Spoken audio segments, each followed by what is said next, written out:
So ito yung unit ni Sir Jerry Bakusa. Standard na Humura. Yan o. So ito yung next natin na i-testing kasi yung iba na padala ko na. Tapos siya yung next sa sa lista. So threaded yung pinagawa ni Sir na panumpit dito. Threaded din yung silencer.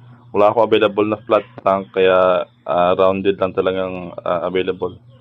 Meron itong karga na 3,000. Output niya nasa 1.5 pang pang hunting sa short range. Yan, napakakinis niyan kasi fully CNC made. Yan, all stainless yung loob niyan.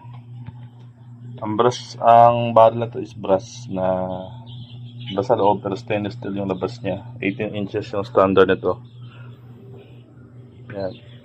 Tapos wala siyang kulay sa bat, wala rin siyang kulay sa sa receiver. Plain lang. So ite-testing na to na siya. This week matesting ko na to sa kanya. Pag matapos ko matesting, maipadala ko na sa kanya. So fully paid na rin to ni Sir nung nakaraan pa. Ang kaso nga lang, inuuna ko lang yung nasa listahan talaga na nauna para fair, walang mauuna. So nasa linya niya na yung testing natin. Hindi na ako nakapag-testing ng ilang araw kasi masama panahon, may bagyo, kaya yung mga shipping din kinansel ko na din yung shipping kasi baka abutan ng sama ng panahon sa dagat. So ito is lang to for testing na unit ni Sir na Humura. Yan. So ang iba konting antay pa mga sir, nandun pa yung iba, isa, dalawa, tatlo, apat, lima. Meron pa dito, hindi pa nakakabit yung panumpit. Meron pa dito sa taas, meron pa rin kay Sir Ivan budget meal. Ayan. So na-testing ko na to. Gusto niya mag-upgrade sa scope. Gusto niya palagyan ng scope na 8 to 32 by 50, 56 na Gen 2, tapos with pump. Yan. So inantay ko na lang yun na dumating, next week darating na yun para sa sa kanyang unit. Tapos yung aking unit is ito. Grabe, alikabukin talaga, hindi na nagagalaw to. Pero wala pang yung laman yan. Okay, meron pang laman talaga. Hindi yan nagbabawas kahit ilang buwan na yan dyan. 6 inches yung receiver pang laro. Custom. Malaki yung tangke na to.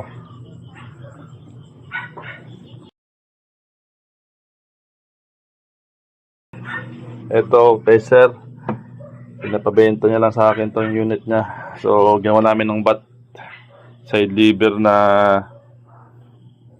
shadow, shadow kay Gerubin yata to. Yan. So pinapabenta to ni Sir. So nilagyan ko lang ng bagong bat kasi yung bat nito is sobrang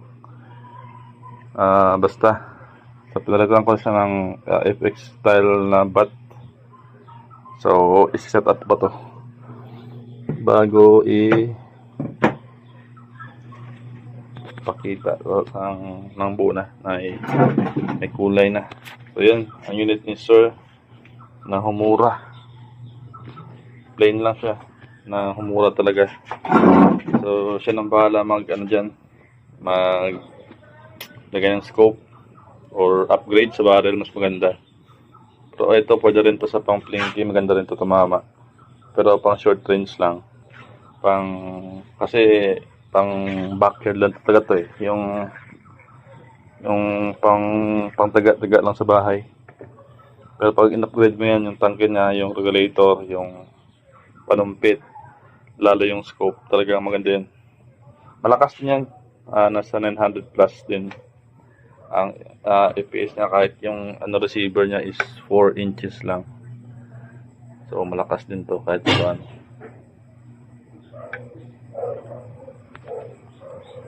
So So pagkatapos nga yung kay sir naman, yung eto, natapos na rin to, for testing na rin to. Kay Sir Jason naman to. Yan. Tapos nito ang kay Sir kay Sir Jerry, naka fully paid na yan sa sir. Ito naman yung kay Sir Sir Jason. Yan. Naka 0.45 tank.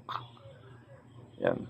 Tapos naka brown bat, naka brown ang kanya, yung pinaka-receiver. Yan. So, goods na rin to. Meron tong laman 3,000. Meron na rin tong laman 3,000. So, yan. Konting anta na lang mga sir.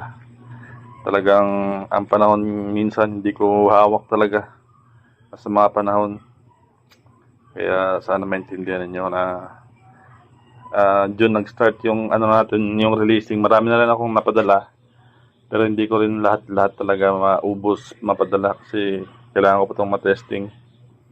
At least kahit lang, yung pinaka-basic lang. Kayo na mag-set up sa gusto ninyo na set up talaga.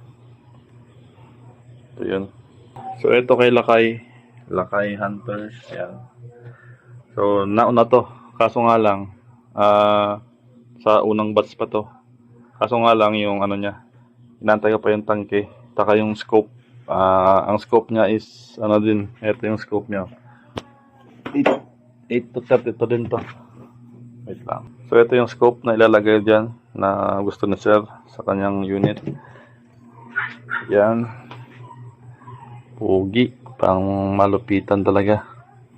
Tapos, ang tangke niya is carbon fiber na 0.5 liter tank. Inaantay ko pa kasi coming pa lang yun. Yung pump niya, inaantay ko na rin. Coming na rin yun. So, pag natapos yun, ipapadala ko rin to kay Sir.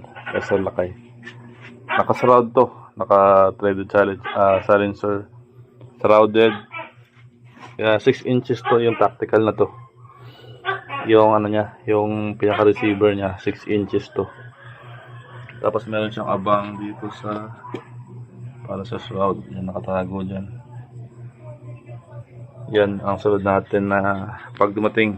Pero habang di pa dumarating, unahin ko muna itong kay Sir. Ito, tsaka yung kay Sir, ito. So, yun. Naka-ready na yung scope ni Sir. Meron tayong available nito 5. Pero yung sa 5 yun, isa na lang yata ang available kasi naka-reserve na. So, yun. Isa na lang yung available nun. Sa unit na to. ED. 8 to 32 by 56. Sobrang linaw nito. As in.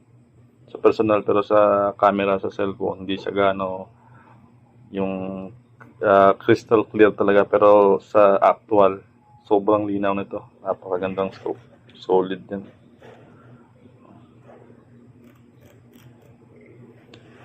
Yan lang muna update sa unit na ipang testing ko. Ito pa yung iba. Yan, for pa yan. Pag natapos ito, i-testing ko rin yan. Yan pa 5, meron pa sa loob 4 plus 5 pa.